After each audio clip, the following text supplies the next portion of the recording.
Alright, we're gonna go live right now. We're gonna go live right now.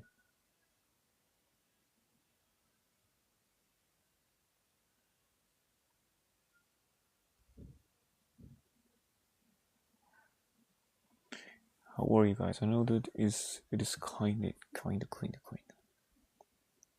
How is it? Yeah, this is kinda. It's kinda awkward, like, right? Like doing that with such illumination, but this is natural. And when we use natural lighting like this one, of course you look better. The sun is the best lighting ever.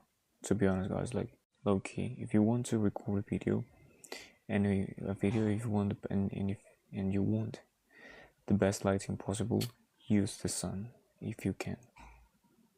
Use the sun if you can. So let's put some music.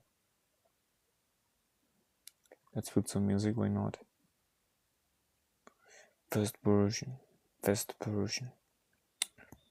Alright guys, we are going to speak about English again, because we've spoken about, hemos hablado acerca de muchas cosas las cuales no tienen que ver, entre comillas, con el inglés. Entre comillas, cuando digo entre comillas es entre comillas.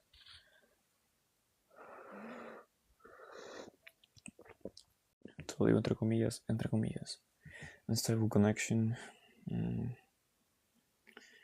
Good connection, it says. Okay. So, bien muchachos, una de mis tareas, especialmente uno de los objetivos los cuales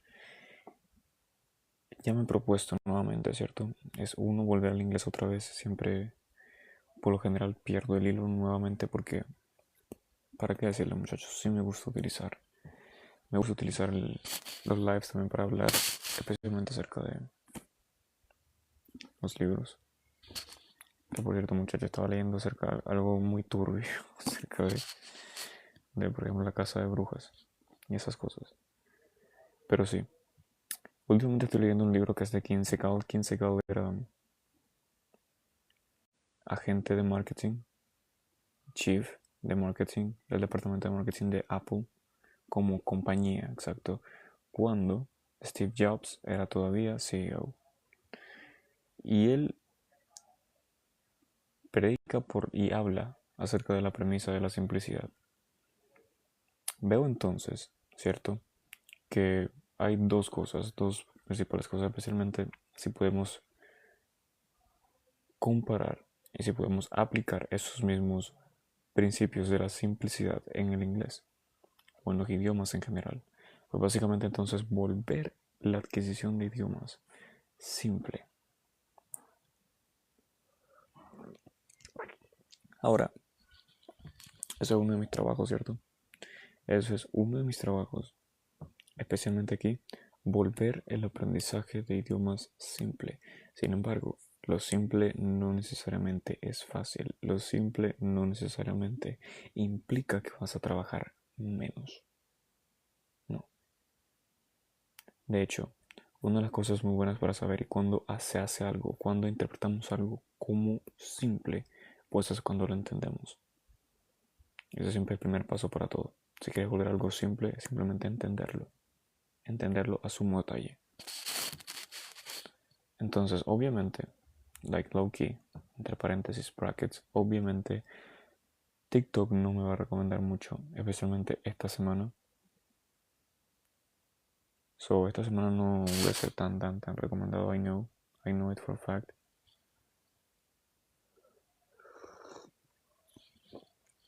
Pero sí, la adquisición es algo que, por supuesto, entonces hay dos puntos de vista, especialmente cuando uno toma el approach en cuanto a la adquisición de nuevos idiomas. O uno lo ve complicado, ¿cierto? O dos, no sabe qué hacer. Pero por lo general, el primero, verlo complicado, viene entonces de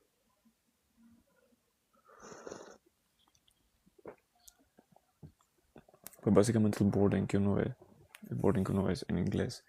He utilizado tanto esa palabra en inglés que ahora se me olvidó cómo usarla en español. Boarding. Dificultad. difícil, pero para eso estamos acá.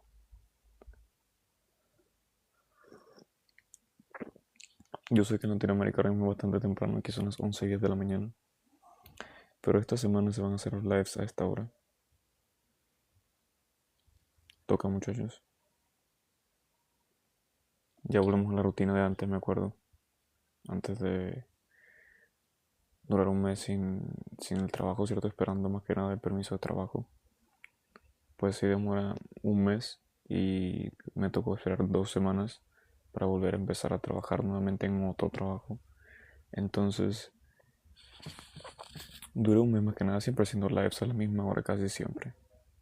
Pero en estos momentos ahora cambio y volvemos a la rutina de antes. Esto no es algo que le impresionara a las personas que llevan bastante tiempo en los lives.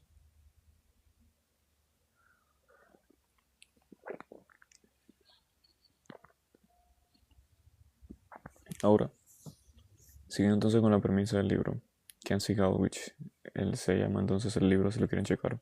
Insanely Simple.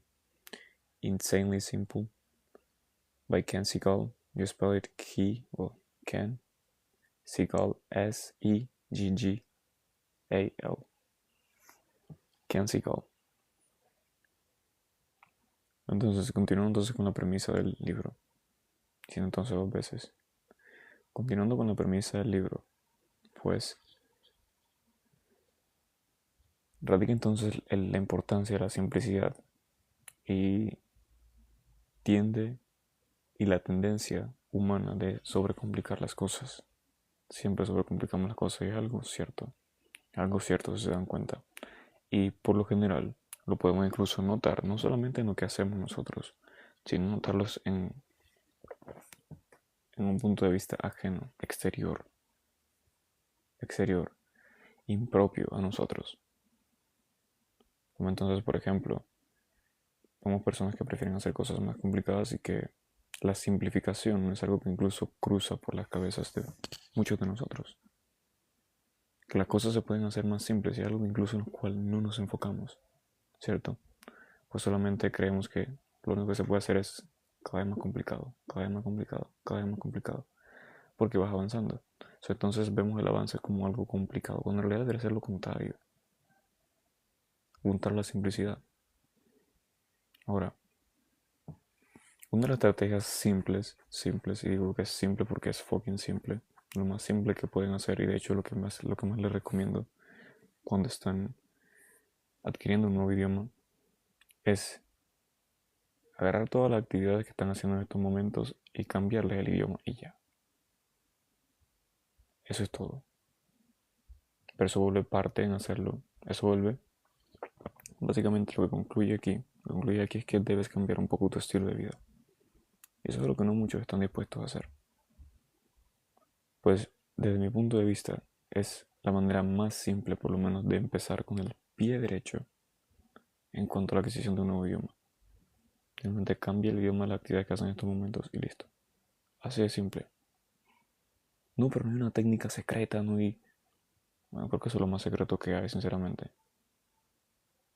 Pero es simple. Muy simple. No te gusta ver series, ok. Comienza a verlas en inglés. No que te gusta ver películas, bueno, comienza a verlas en inglés. No que te gusta leer libros, bueno, comienza a leerlos en inglés. Por supuesto al principio, leer libros es algo complicado, pero debe ser entonces algo progresivo.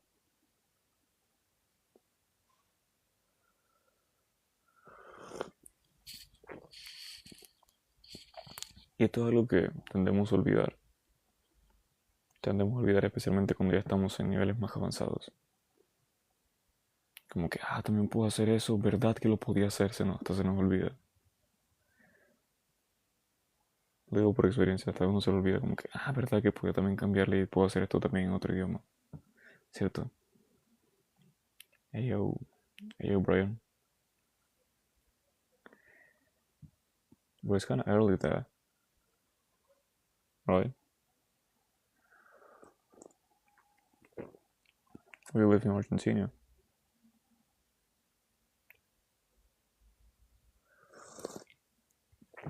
Yes, it's hot as fuck. 4 a.m. So if it is 4 a.m., that means that it's 7. No. Yeah, 7. 7 hours difference, so you are not in Colombia. You might be in Mexico. Right?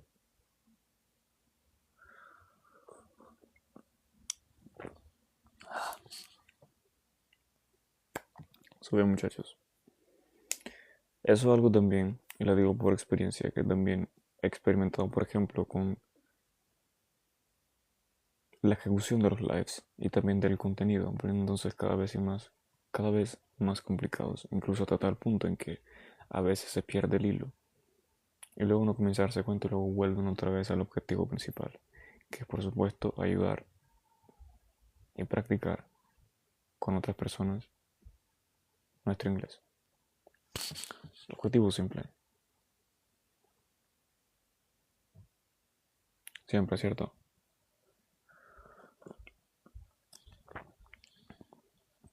Nos hace una tarea, una pregunta que me hice personalmente, okay, ¿cómo se pueden hacer cómo se puede hacer el proceso de aprendizaje más simple todavía?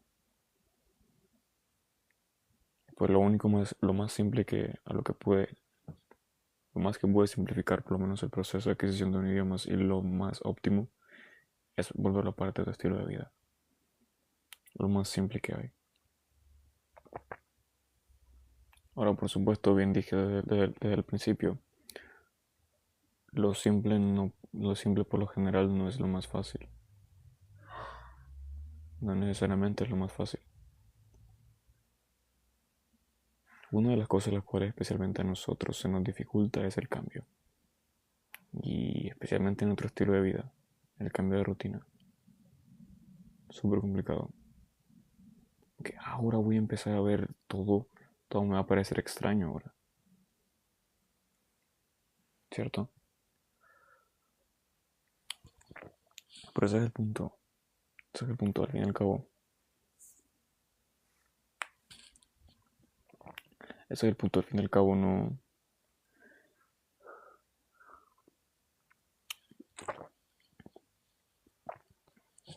necesariamente. Creo firmemente que cuando vas a adquirir otro idioma también vas a adquirir nuevos comportamientos. Esos comportamientos ligados a hábitos. Siempre eso, el cambio va a existir siempre. Algo que hay que aceptar. Algo que hay que aceptar sí o sí. And if it's not that simple, it's gotta be enjoyable. Yes. Bro dices, hola, ¿dónde eres? De Colombia, bro. De Colombia. Where about you? We know where every second spent with the language is an investment, yes. Because I was speaking about this in yesterday's live. Like most people avoid even like, let's say, you always study, your routine is a 2-hour study, right? You always study, right? 2 hours. But let's say one day you cannot study for 2 hours, but rather for 15 to 30 minutes. I've seen people avoiding doing that because they think it is not optimal. No, bro, you have to keep the pace. It doesn't matter. Still do it. Half an hour, okay. Half an hour is still in. Half an hour's in. Still in. Still in. And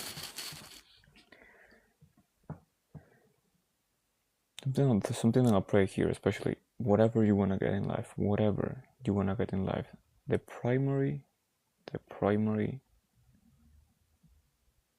we say currency, the primary currency utilized in each situation for everything you want to get in life is time. It's the basic one. The basic and primary. Something that you will need to do regardless. You cannot do everything if you don't have time, right? That would be death. So, time investment is the primary thing we need to sacrifice always That comes at least with understanding the principle of sacrifices. That's another stuff, rather philosophical. Understanding that everything involves a sacrifice, and the primary sacrifice is always time. Always.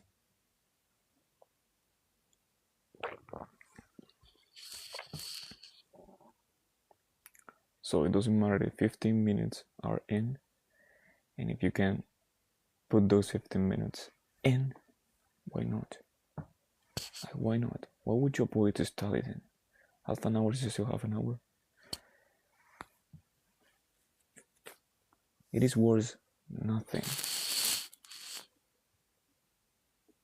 It is worth nothing.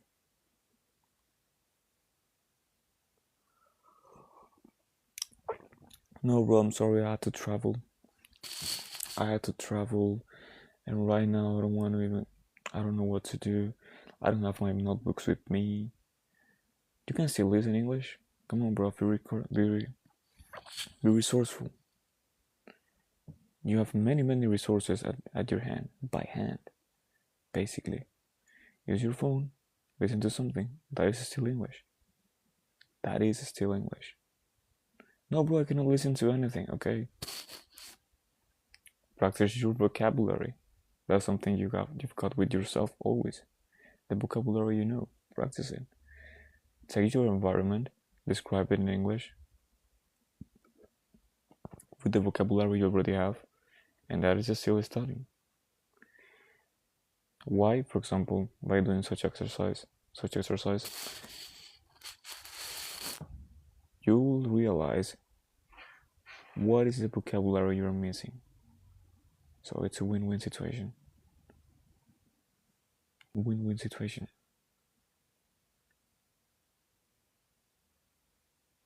Except Brian.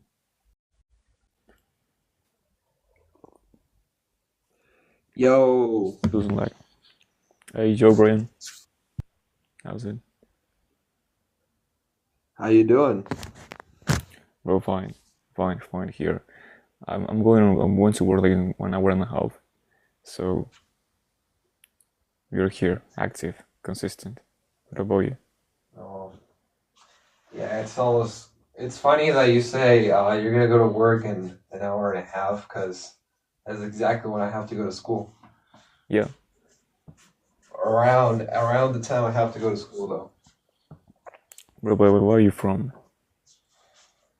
Well, long story short, I'm from the States, but I'm living in Mexico now. I'll go back to the States in like a few years. Okay. So you're currently studying in Mexico, huh? Yeah, exactly. What you do? What you I study and work, and I study in university and work from home. Oh, great, bro. Huh? Great. You know, I want to ask you a question, like based on your experience. Mm-hmm. What would be the simplest way for you to acquire a new language? Well, I mean, I would say that since language is very complex by nature, there's not like a simple way to acquire it. You know, it's like you're asking me, what is the easy way to do something that is not easy? You know, like how can you acquire No, it's not in even a easy. simple No. way something that is No, simple? as we mentioned earlier, something simple is not necessarily or currently easy. Yeah, but I don't think acquiring language is a simple process. Because But I still believe there is something we can simplify. Oh yeah, it is something that you can simplify, but by trying to simplify the process, you have to do a lot of other things, which makes it more complex. But I would say like the easiest, or well, not the easiest, but like a good way to simplify acquiring a language is by learning the basics of the language, learning things that stay consistent, and then after that, just trying to think of acquiring as learning new things in the language, if that makes any sense. Yes, I I would actually say, understand. I agree. I agree with you. I agree with I you. would say, the if you want to like think of it as like the simplest, what is it? Like look at it from the simplest viewpoint, and I would say language acquisition is just trying to understand what's being said. That's just the simplest way you can put it. And if you want to understand what's being said, then there are other things that you have to like make sure you basically master. Like you're not going to understand if you can't hear properly. Like if you're deaf, like if someone speaks and you can't hear it properly, then by definition you're not going to be able to hear what's being said. And by not being able to hear, you won't understand.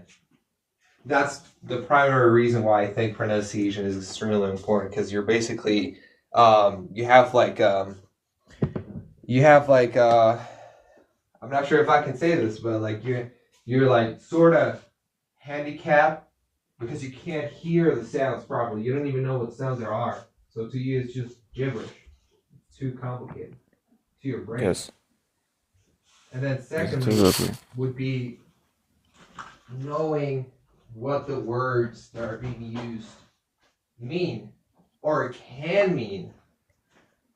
And that second part of the process, like being able to understand what the words that you're hearing can mean, that is a long process, and it can be very chaotic.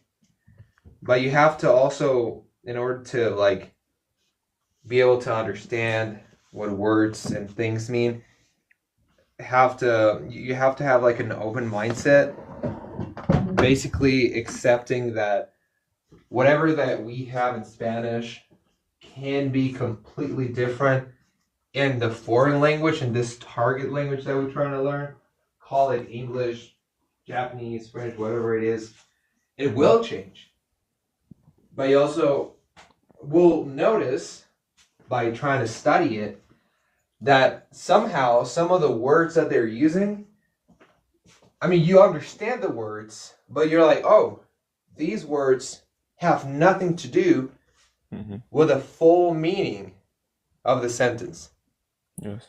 Like a phrasal verb or stuff like the other day I was like learning this one expression in French, and the literal translation of the sentence was to have a wanting or a desire towards someone. That's literally all it says. It says vouloir, to have the desire, à quelqu'un, to or towards something. No, not something, I'm sorry, someone. And the actual meaning of en vouloir à quelqu'un, like that, to have a desire towards someone, it's in a negative sense. It means to hate someone, to have, or to hold a grudge against someone, like to not like someone, basically. So the sentence by itself, and on itself, just tells you half of the story. Like it tells you, oh, he has this desire or feeling towards someone. Like, is that a good feeling? Is that a bad feeling? I don't know. So Yes. knowing the meaning of words or words can have, it's not enough.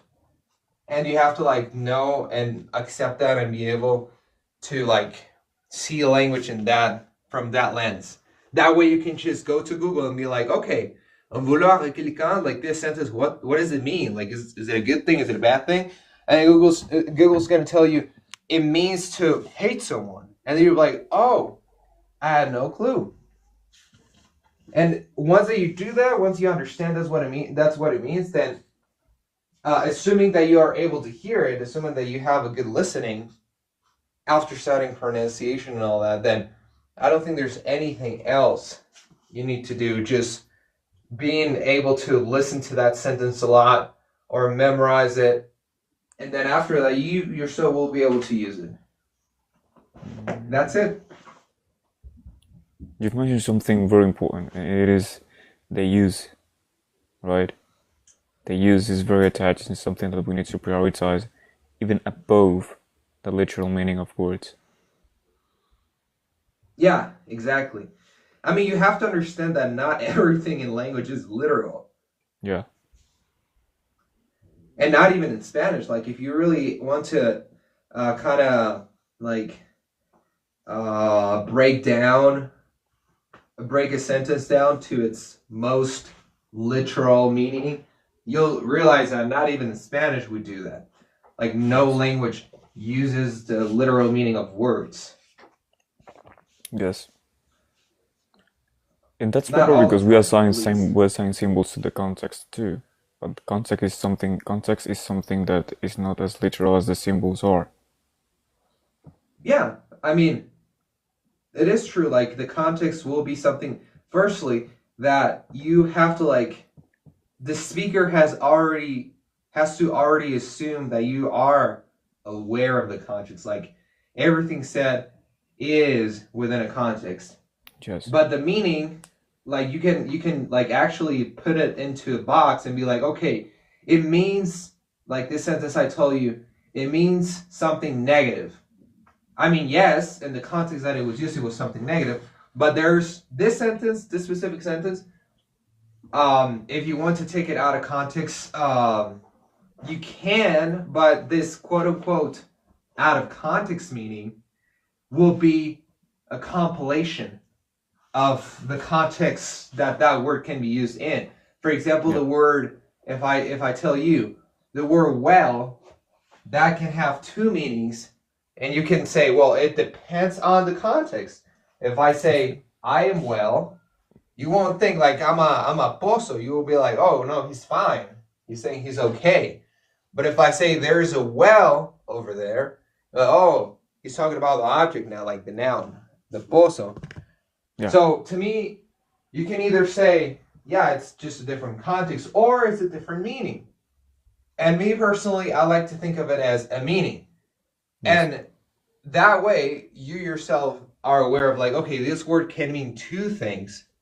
So it basically helps you to understand that, well, at least to me, it depends. Like, everyone has to, like, make up their mind and, like, understand things in their own way. But to me, that's a lot easier, because that way I can tell you, okay, well, you can use that same word for these two contexts because it has two different meanings. It's like a jacket. A jacket that has like two different colors. One of them is black, the other one is white. You can use that when it's very hot or when it's very cold outside.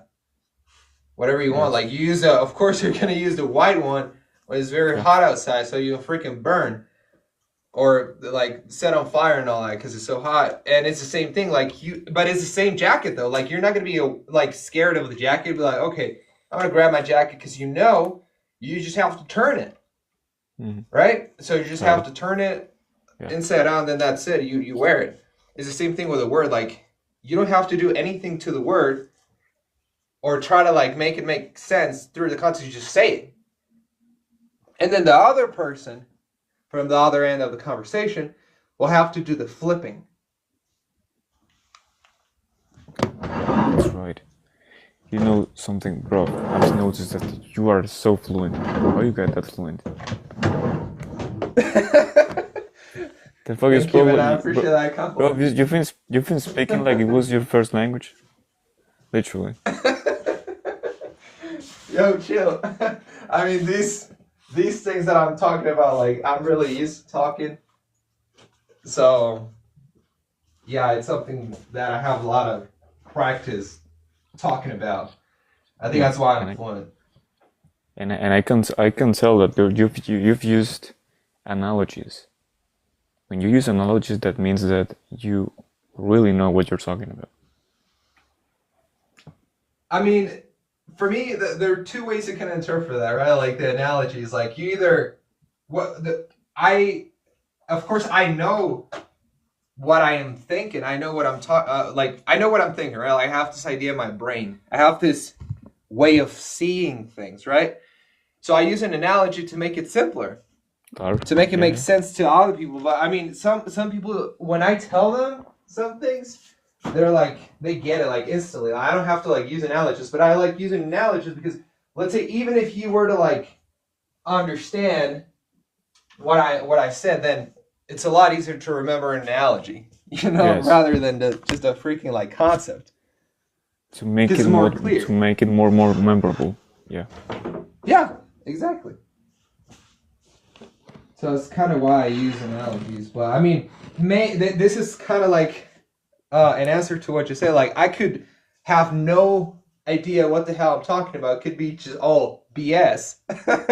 Yeah. But at least like I know how to like clarify and like explain things that I think. Maybe it's completely wrong. Maybe it's just a made up concept that no one. It's completely useless, right? Like maybe I'm not. I have no clue what I'm talking about, as they say. But yeah, I'm not sure if that makes sense. Like I'm trying to like clarify that. Understand. I understand. Somebody says here, what level you are? I think you're C1, C2, to be honest. I don't know about my level though. Like I did take a Yeah. test, like one of those Okay. instant, not instant. Like what are they called? Like one of those free tests where like you can just access it and then do a little answering questions and then listen to the next section and then answer the questions or what are these people talking about? Sort of test. That's completely free. That one gave me a C1. But I mean, it even said that my reading was better than my listening, which is not true. Because like my listening, I would say it's just as good as my listening. No, as my reading. I'm sorry. Like they're about the same. But it said that my reading was better than my listening because the listening part it was so complicated and like I'm suspecting like even if the test wasn't freaking Spanish, I wouldn't be able to like get a C2. Like it was so complex, it was weird as hell. So yeah, I'm not like according to the Common European framework of reference. I don't have like a really high level. It's probably like a C at least or B2 something like that. And I personally don't like to like compare myself to the CF. Yeah. I understand. CFR, Yeah. CEFR, I'm the same. Yeah. because like to be honest, it's not fair to me, and even I think like if I were to like ask someone that was like a native speaker, probably they won't get like such a high level because they'll get lost and You're right. it's a different skill.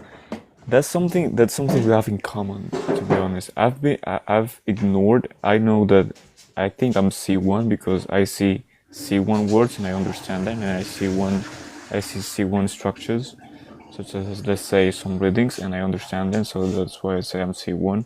But honestly, I don't care what level I am. As soon as we are competent enough to speak well and communicate our ideas, that is a good level already. And to be honest, I always advise people. I always say to people, okay, ignore the levels. Like, unless you're gonna use it for like professionally, when you actually need a measurement for your level, like just skip it. You just ignore it. Focus on being competent. Focus on the process. Please don't care. But that human behavior of ours, sorry, the human behavior of ours of to always measure things. We need is like always needing a number. So no, bro, languages are human. They were invented by humans to speak with humans. And if we assign logical, let's say numbers and letters to measure levels, then you might get frustrated. Like forget about that. Focus on the process and enjoy it, as you said.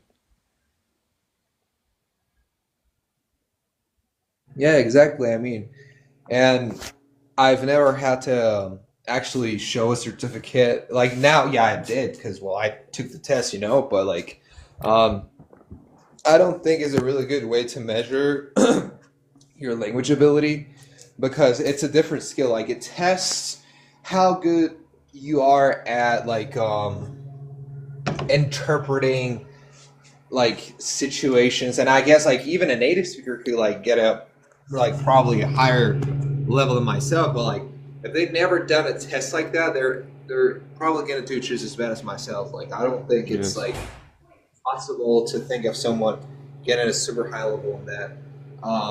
Because it's a different skill. It's like not just being able to understand the language, it's also like being able to apply it. And the way that it's being applied is just so unrealistic. Like they throw you in a conversation with no previous context, no preparation, no nothing, and then they ask you to like know what's being said. Like, do you like tell me what they were talking about and tell me the difference between this and that? They basically demand of you that you become an expert like on the spot, which is not realistic. Like I've never personally had to like actually perform to such a high level, and I think yes, even even if you are not really that great at the language, like even if like what is it? You still lack certain things that native speakers have, like a good pronunciation, being aware of cultural sensitivity things. Even if you don't have that, you can become real good at like doing that specific thing that I told you, like about answering tests or questions.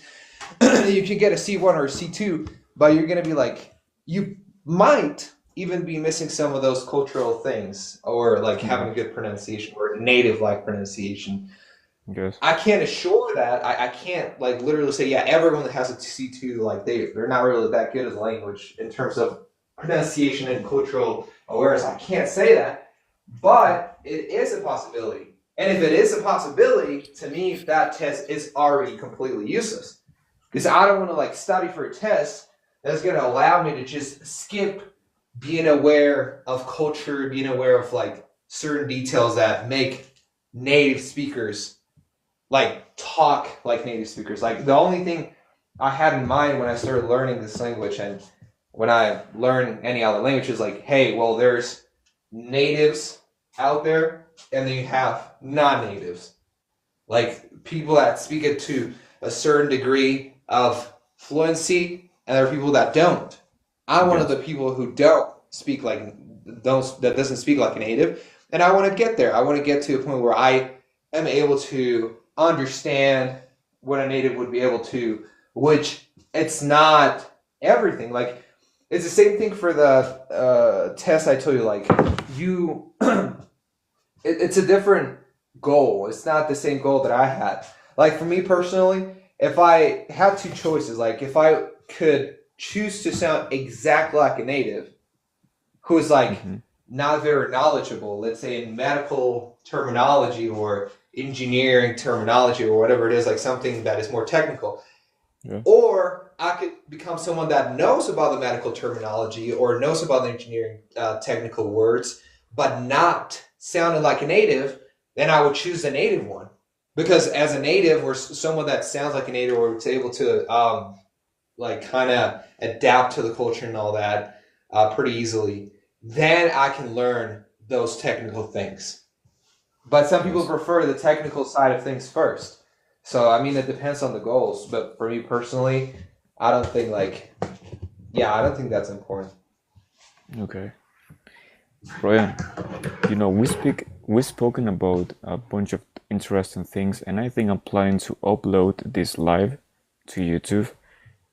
Do you think it is Mm. proper if I upload this live with your Yeah, voice I on? mean, go ahead. Yeah, go ahead, do that. That's fine. I don't mind.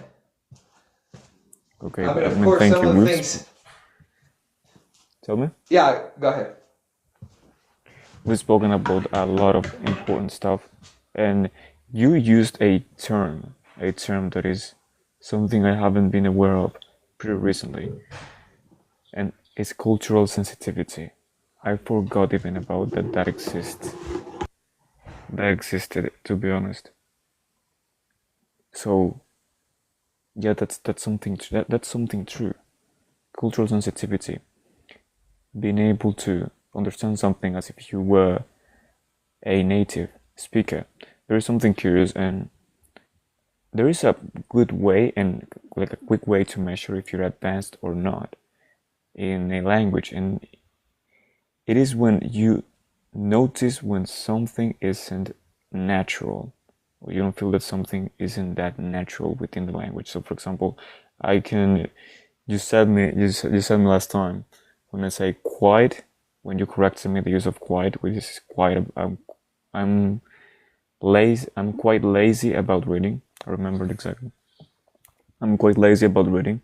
Yeah. Using quiet. Of course, I understood it as a. I said I'm quite lazy to read. I remember the correction. It might seem grammatically correct, but now comes with the natural. That you mentioned that it sounds more natural saying quite lazy about reading that to read. And when you notice such specific things, such as we say in the nature of the language, of course, that means that you're advanced already. I think so. That comes along with cultural sensitivity too. Yeah, and I mean, if you really want to like define something that is more depending on cultural sensitivity, it could just be like, what is the I mean, exactly what you mentioned before, where like you might say something that's grammatically incorrect, but you think it's grammatically correct. I think you can fix that through studying grammar rules and all that. But as you said, like grammar can take you so far. It never will get you to a point where like you know how to say it exactly like a native. And if you don't say it exactly like a native, the natives will be like, "Oh, that sounds weird," you know? Like this ring, this little bell would just go off in their mind, be like, "Hey, there's something off here." But here's the thing, about the cultural sensitivity, it also includes like what type of things you should be saying and what context. And one thing that I notice also, like, is I'm learning French, that there's so many things that are completely different that are fine to ask about. Whereas in the States, it would be like, I mean, it is common as well to ask some of those questions as it is. But like, I noticed that, for example, in the States, like they might ask you if they know like you're not like American, or you don't look like white or like black. They might assume you come from like South America, so they might ask you like, where are you from? And then in that case, maybe you're actually like born in the States, but then when you say, oh, I'm from here, like I was born in the States, then they might ask, give me a sec. Okay.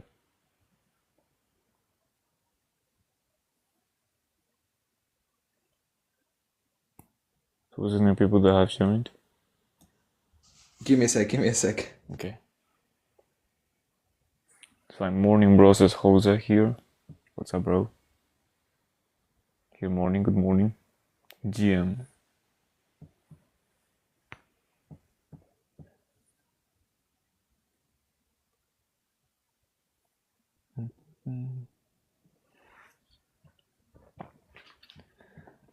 So cultural sensitivity is being something rather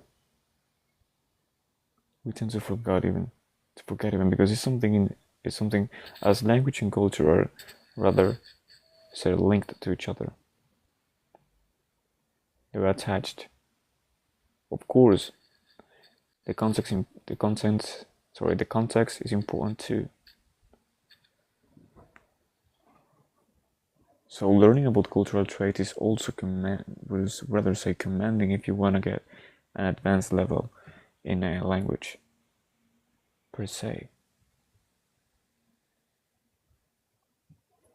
Such a good such a good way to define cultural sensitivity. At least if we can break down this terminology. So culture, of course, culture, proper of a culture, and sensitivity being aware. We can compare sensitivity with awareness, something I heard you using. Cultural awareness. So basically, being aware of that there are going to be certain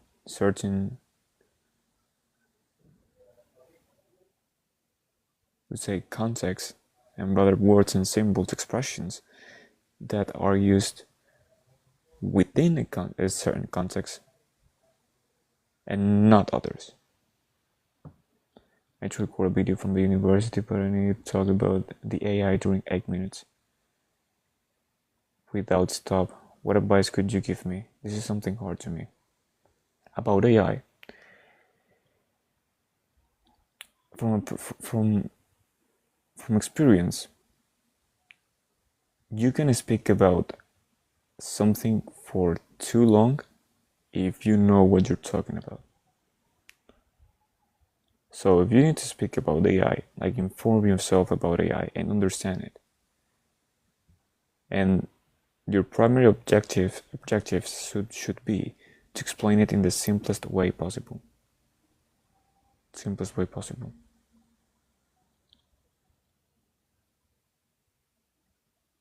So really, break down everything, understand the details, because when you understand something, you can speak about it for hours, for longer than usual.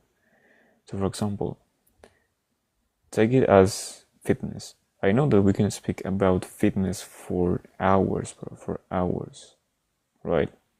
But that is because we know a lot about fitness. That is why. You can apply the same principle here. Okay, what you've done in the past in order to speak about for minutes or hours about certain topics such as fitness. You were curious about the topic. You were genuinely interested in the topic. Now this comes along with being conscious and controlling your, we say, genuineness. So really, you need to be interested. Switch your mind and say, okay, I'm going to be interested in this topic and I'm going to be curious about it.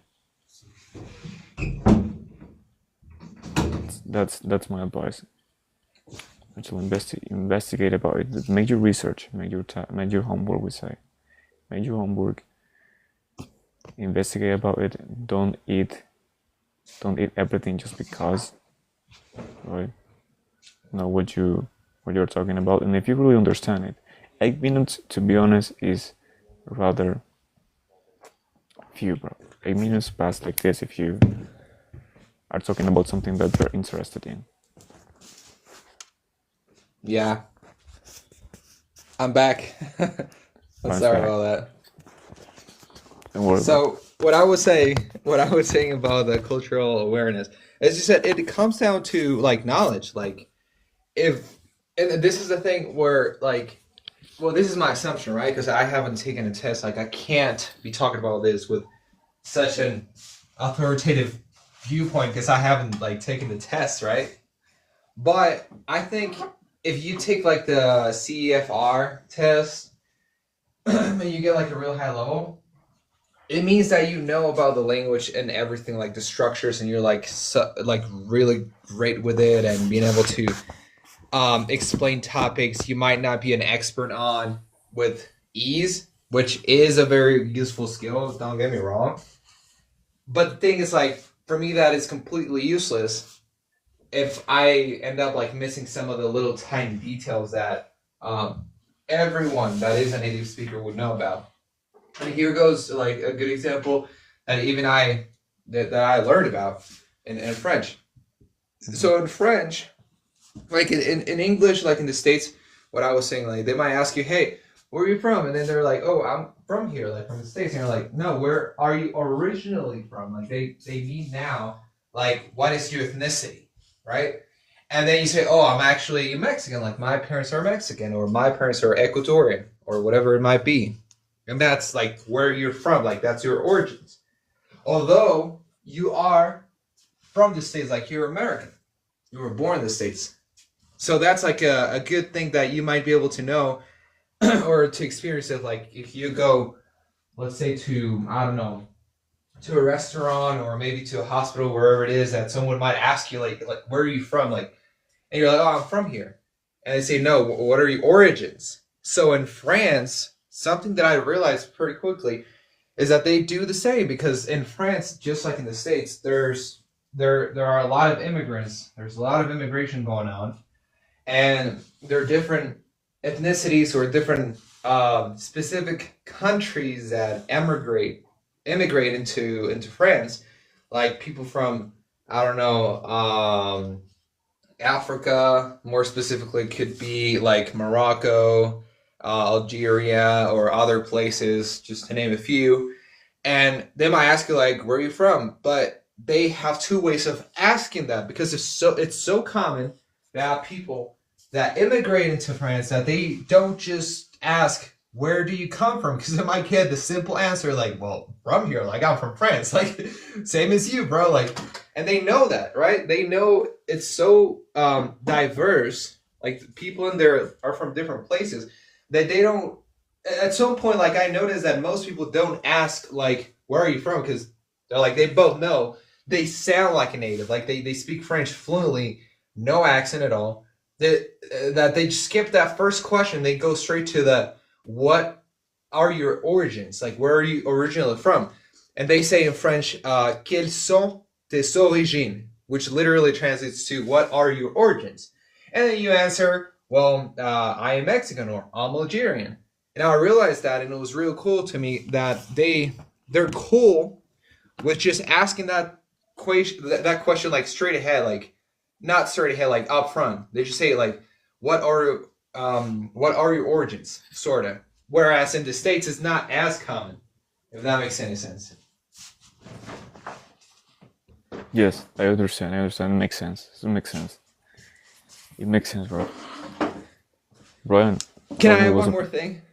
yeah, Oh, by the way, Jose Pedrales is giving you a lot of cool yeah, cool. gifts. I was to give in. I was to say thank you, Jose. And another thing, like just very quick. Another thing, master the linkers and connectors. How to connect ideas. Trust me, we say your speech will sound better if you know how to connect ideas and how to use them. So that should be another way, rather than grammatical stuff.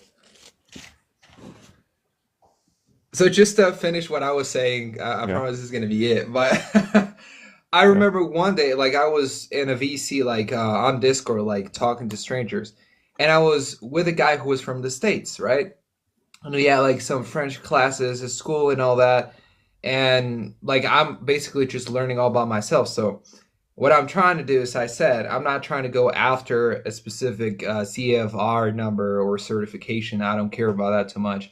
But the thing is, I saw this distinction like with my own eyes, because there was a guy from France, and then this guy from France was basically just there, like talking to us. And then this guy from the States wanted to ask a question like, "Where are you from?" Meaning, like, are you from France or are you not from France and all that.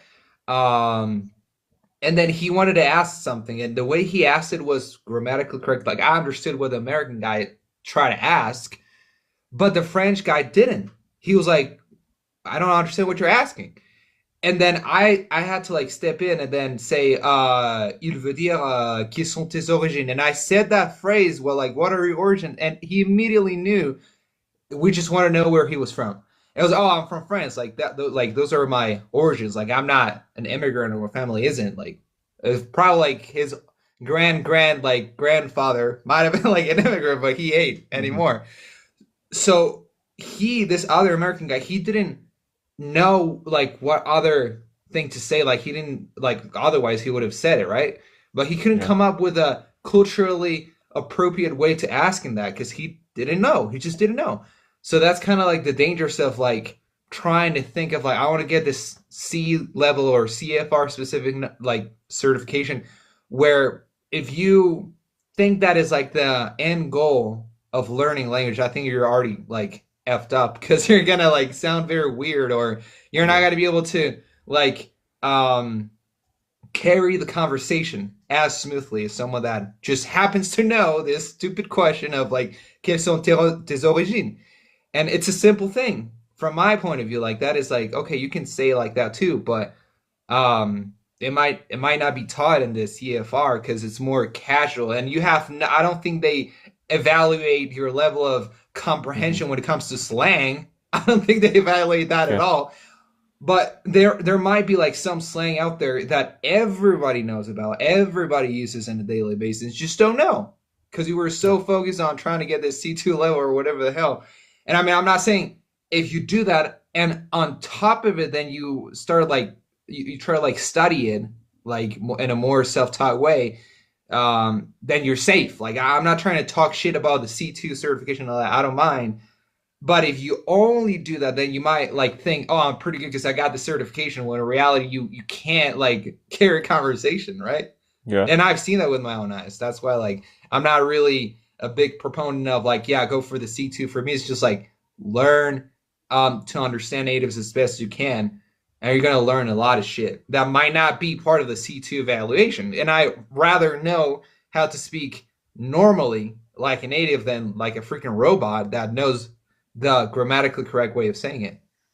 And even Yes. if it is grammatically correct, if no one says it, because it's like awkward to say it, then what would you rather speak grammatically correct than like a native? I would rather speak quote unquote grammatically incorrect English and be able to talk with natives in their language like a normal person than speaking proper English and trying to be like, hey, grandma, that's not how you conjugate that verb. It's not gentes. Or like, you can't say gentes. Like, grandma's gonna, like, I don't care. But like, get your Yeah. ass out of here, bro. Yeah. Yeah. Yeah. That's true. That's true. That's true. You know, I've learned something new. I didn't know that when you ask in the States, where are you actually from, that means your origins. I didn't know that. Really? Yeah, yeah. Oh, I that's actually cool. thought, as you said, like the French guy, actually saying, "Where are you from?" Mm. Like your country. Just asking them what is your country. Mm. I didn't know that. So actually, because yeah, from the actually the phrasal from is asking for origins, always, Yeah. always. But do you know that comes along with our first language? Because of course, if you ask somebody here in Spanish, you would say de dónde eres. Okay, okay, that you're actually asking what is your country. So it makes it okay. That's fine. That's a very close question in Spanish. Very close question. Mm. So if you want to ask about the origins, you in Spanish, I know we would ask about it literally. What are your origins? That's it. Yeah, but I didn't know Mm. that. And Loki, thank you. Loki, thank you for saying that. Very good, very good. Yeah, and also like we have to one good advice too is when you're talking to someone that is not a native, you always have to take whatever they say with a grain of salt. Like, don't believe it wholesale. Because what if I'm misinterpreting the use of that? Then you're effed as well. So just don't take everything that I say wholesale. Don't believe it wholesale. Okay. But I mean, it is something that you might see out there. Like you might, I don't know, maybe on YouTube where like most of the things that I've heard show up. Um, you might have like this, I don't know, TV show type of thing going on, and then there's this guy that doesn't look white. Like he looks like um I don't know, South African or probably like Latino. And then they ask them like, "Where are you from?" And they're like, "Oh, I'm from here." And when they get that answer, like I'm American, like I'm from here, that doesn't give you the answer you were looking for. Whereas you want to know like why he looks different. And then they Yeah. might say it like, "Hey, but where are you like actually from? Like originally from?" And they don't ask like where what is your ethnicity? But if that Yes. doesn't work, then they would go for the next question that is like, what is your ethnicity? So Hmm. people usually catch up after the second question after they get the well, I'm from here, like I'm American. But then Yes. they say like, where are you actually from? And they're like, oh, my ethnicity. But they don't say it out loud to just give you their ethnicity. They say, oh, I'm like African. Or I'm Yeah, like because Chinese, you know? might be offensive in the States, yeah. So that's why I think they Yes, avoid to try to ask directly. That's something, for example, could as you be. say, in our culture, actually, the differential culture, and I've seen that here in Poland. Like, actually asking, is they feel even uncomfortable when you speak that not confidently but naturally about the skin color of your mates. Let's say you can joke about okay, you said my friend is black here. I'm even black for the people here, to be honest, Luke. I'm black for the people here, and they feel uncomfortable because they don't. When they ask you where are you from, as you said, they don't. They are very careful with your ethnicity here. So that comes along with cultural traits too, because of course in Latin America we are so diverse that it's normal to ask directly for your ethnicity, directly for your nationality. Like, okay, I'm Mexican and I'm nigger. Yeah. Or I'm Colombian and we say, there is ethnicity. We Those say, words, okay, man, bro. I'm, You gotta give yourself, man. They're gonna give you a little break. They're gonna give you a break. yeah. So for example, I have my black friend, yeah, and we're joking, and then comes along, let's say, supposedly comes along a Polish guy, and we say, bro, salute my nigger friend. They feel uncomfortable if I say that, but we laugh, but they don't laugh. They don't laugh. They might okay might be offensive, but we always tell them no. Latin America is actually fine to make jokes about your nigger friends. So cultural traits are attached to here. They're involved. That's Wow. crazy. So So yeah, that's exactly what I'm saying, man. Like there's certain things you can't talk about that in other countries you would be able to talk about. But yeah, I yes, don't know. yes, Brian. I need to go to be honest, and I have to make some lunch before going to Yeah, work. it's time to You're lunching, go. huh? Yeah, you're break. You're eating breakfast, right? I can hear this. Yeah, that's why I had to go. Yeah, Like a second ago, because I was like gonna like make a coffee and all that. yeah, yeah. Bro, truthfully, it was a pleasure to have you here. I've learned something new. Same, man. Thank you so much for having me on. It was a pleasure as well. Yeah, you'll see the live on YouTube. It was a good one. Damn, that's crazy. That's crazy See you, stuff. At man. least Then I can show my face though. you can show your face now. Okay, for the Yeah, whole life.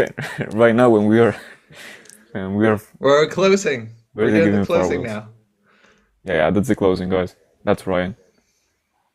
That's the Brian. Yeah, See you, man. Brian. Then enjoy your meal. Bye. Thank you so much for having me That's Zach. on. You too, man. Have a good day at work. Thank you. Okay, just to close, guys. Let me see the comments. Hi, bro. How could I know my English level? You need to measure. You need to measure it. Of course, there is a frame European, but truly suggest you two different things. From a personal viewpoint, like don't care that much about your level. Care more about care more about your competence in the language. But if you actually need to know what your English level is, go and certificate it. Make a course or make an official exam. If you don't need it professionally, if you don't need the measurement professionally, like it's going to upper your, I don't know, your salary, like forget about that, bro, to be honest. Focus on being competent, learn more vocabulary, learn more uses of such words, learn about the context, cultural sensitivity too, because yeah, that is very attached to the language per se. We've seen it. Brian Brian gave us some examples. I gave you guys some examples too. So it's been a great podcast, to be honest, guys. Like I don't know, but in the near future we might be doing some podcasts as well. So guys, it was a pleasure. You're gonna say this live recording because it was very valuable. The Andres, oh, it's the same. Andres Araujo. Andres Araujo. It's the same name. But let me show you because there are people that are named as I are named with my name basically. You say arroba araujo barra baja Andres if you cannot find me based on my actual name. I'm subscribed now. I thank you, but now we are 655. I can see. So you're gonna see this video later on, like in half an hour, maybe 40 minutes, because it needs to TikTok needs to give me first the recording of the live, and then I can upload it. I need to download it and upload it on YouTube. So guys, it was a pleasure, especially with you, Brian. Thanks for being here. We've done a lot today, and see you tomorrow again. Bye Jose, bye Brian, and all the people that is here. And thank you Jose for those cool badges.